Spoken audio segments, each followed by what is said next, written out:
Run.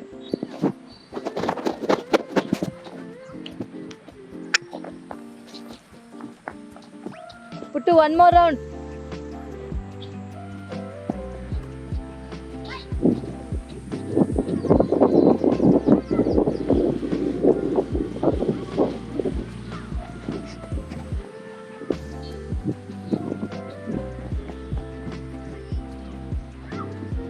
Puttu, one more round.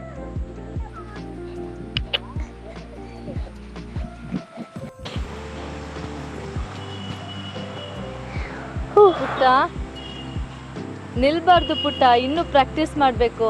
ಅಮ್ಮ ನನ್ನಿಂದ ಆಗಲ್ಲ ಅಮ್ಮ. ಹಾಗನ್ಬಾರ್ದು ಪುಟ್ಟ. ಸರಿ ಅಮ್ಮ, ನಾನೊಂದು 2 ನಿಮಿಷ ಜೀಸಸ್ ಹತ್ರ ಮಾತಾಡ್ಕೊಂಡು ಬಲ್ಲ. ಸರಿ, ಹೋಗ್ಬಾ.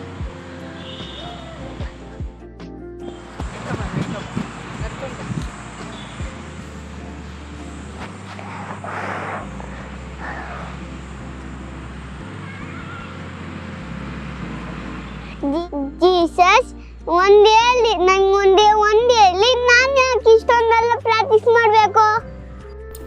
ನೋಡು ಪುಟ್ಟ, ಯಾಕಂದರೆ ಒಳ್ಳೆ ಅಭ್ಯಾಸ ನಿನ್ನನ್ನು ಬಲಶಾಲಿಯಾಗಿ ಮಾಡುತ್ತೆ.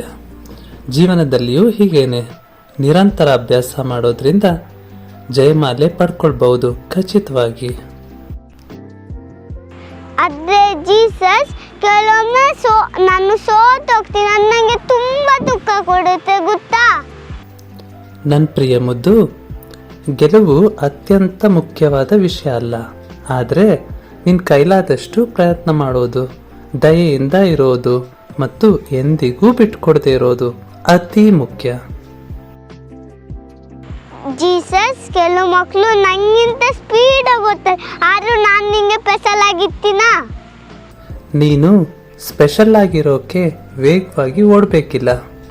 ನಾನು ನಿನ್ನನ್ನು ಬ್ಯೂಟಿಫುಲ್ಲಾಗಿ ಅನನ್ಯವಾಗಿ ಉಂಟು ಮಾಡಿದ್ದೀನಿ ಮತ್ತು ನಿನಗೆ ನಿನ್ನದೇ ಆದ ಸಾಮರ್ಥ್ಯಗಳಿವೆ. ಜೀಸಸ್, ನಾನೇನಾದರೂ ಕೆಳಗಡೆ ಬಿದ್ದರೆ ಏನು ಮಾಡಲಿ? ಹಾಗಾದರೆ ಎದ್ದು ಮತ್ತೆ ಓಡೋದಕ್ಕೆ ಪ್ರಯತ್ನ ಮಾಡು. ನಾನು ಯಾವಾಗಲೂ ನಿನಗೆ ಎದ್ದು ಮತ್ತೆ ಓಡೋದಕ್ಕೆ ಸಹಾಯ ಮಾಡ್ತೇನೆ. ಜೀಸಸ್, ನೀವು ನನ್ನ ಜೊತೆ ಓಡ್ತೀರಾ? ಹೌದು ಮುದ್ದು, ನಿನ್ನ ಜೀವನದ ಪ್ರತಿಯೊಂದು ಓಟದಲ್ಲೂ, ಪ್ರತಿಯೊಂದು ಆಟದಲ್ಲೂ ಮತ್ತು ಪ್ರತಿಯೊಂದು ಭಾಗದಲ್ಲೂ ನಾನು ನಿನ್ನ ಪಕ್ಕದಲ್ಲೇ ಓಡ್ತಾ ಇರ್ತೇನೆ. ಜೀಸಸ್, ನಾನು ನಿಮಗೋಸ್ಕರ ಓಡಿ ಗೆಲ್ಲೋದಕ್ಕೆ ಬಯಸ್ತೀನಿ. ನನ್ನ ಪ್ರಿಯ ಮುದ್ದು, ನೀನು ನಿನ್ನ ಕೈಲಾದಷ್ಟು ಮಾಡಿ ದಯೆಯಿಂದ ಹೃದಯವನ್ನು ಇಟ್ಕೊಂಡಿದ್ರೆ ಈಗಾಗಲೇ ನೀನು ಗೆದ್ದಿದೀಯ. ನನ್ನ ದೃಷ್ಟಿಯಲ್ಲಿ ನೀನು already champion. Thank you Jesus, love you.